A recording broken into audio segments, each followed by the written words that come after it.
नमस्कार। चलिए आज भगवान शिव की एक ऐसी कहानी सुनते हैं जिसके बारे में बहुत कम लोग जानते हैं।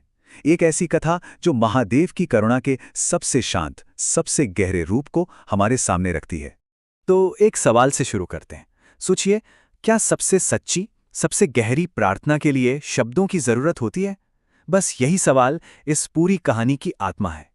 तो कहानी शुरू होती है एक ऐसे संकट से, एक ऐसी मुसीबत से जिसने देखते ही देखते पूरे ब्रह्मांड को, यहाँ तक कि देवताओं को भी अपनी चपेट में ले लिया था। वह ये कि समुद्र मंथन के बाद जो हलाहल विष निकला था, उसका एक छोटा सा अंश कहीं ब्रह्मांड के किसी कोने में छिपा रह गया था, और अब वही अदृश्य जहर धीरे धीरे हर जगह फैलना शुरू हो गया था। अब सोचिए ये जहर कितना खतरनाक था। ये ना तो दिखाई देता था, ना ही इसकी कोई गंध थी, पर इसका सबसे भयानक असर ये था कि ये जहां भी पहुंचता वहां समय को ही रोक देता था। समझिए, जीवन को, अस्तित्व को ही ठहरा देता था। अब इस अनदेखे खतरे से सब देवता घबरा गए। मदद के लिए पहले ब्रह्मा जी के पास गए, फिर विष्णु जी के पास, लेकिन इस मुसीबत का हल किसी के पास नहीं था। आखिर में सब एक ही नतीजे पर पहुंचे कि इस संकट से सिर्फ और सिर्फ महादेव ही उबार सकते हैं। तो अब कहानी का रुख होता है कैलाश की तरफ, जहां महादेव उस वक्त एक बहुत ही अलग, एक बहुत ही गहरी अवस्था में थे। महादेव उस समय गहन मौन में थे। अब यह समझना जरूरी है कि यह कोई मामूली ध्यान या समाधि नहीं थी। ये तो एक पूर्ण शून्य की अवस्था थी, एक ऐसी खामोशी जिसके बारे में कहा जाता है कि उसी में पूरी सृष्टि, पूरी कायनात सांस लेती थी। देवताओं ने अपनी पूरी ताकत लगा दी। उन्होंने प्रार्थनाएं की, मंत्र पढ़े, हर तरह से विनती की, लेकिन महादेव अपने उस गहन मौन से बाहर नहीं आए। उन्होंने अपनी आंखें तक नहीं खोली। देवताओं की हर कोशिश, समझिए, नाकाम हो गई। जब बड़े बड़े देवताओं की भव्य प्रार्थनाएं भी काम नहीं आईं, तब कहानी में एंट्री होती है एक ऐसे किरदार की जिसकी किसी ने कल्पना भी नहीं की थी।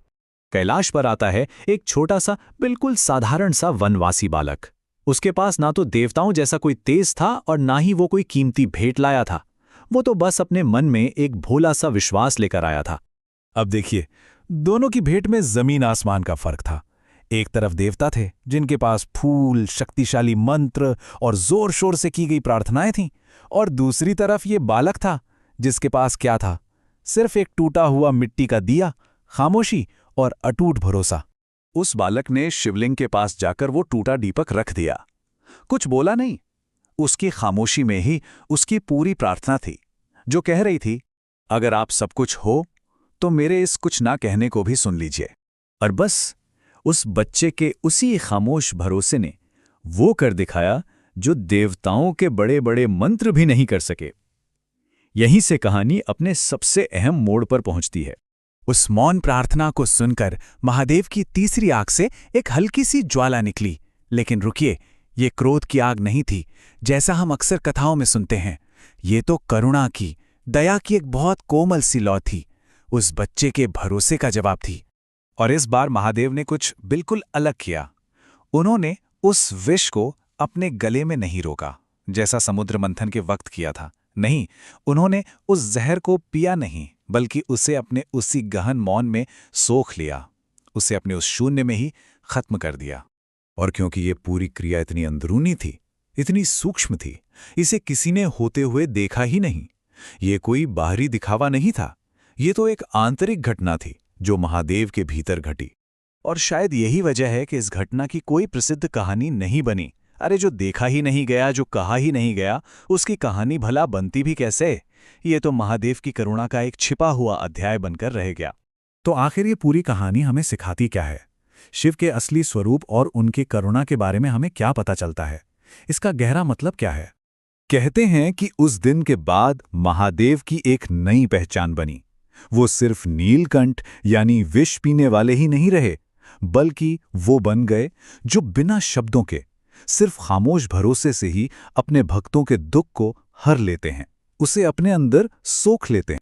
अब मन में ये सवाल तो उठता ही है कि आखिर वो रहस्यमयी बालक था कौन, जिसका भरोसा इतना ताकतवर था? तो देखिए, वो बालक कोई एक व्यक्ति नहीं था।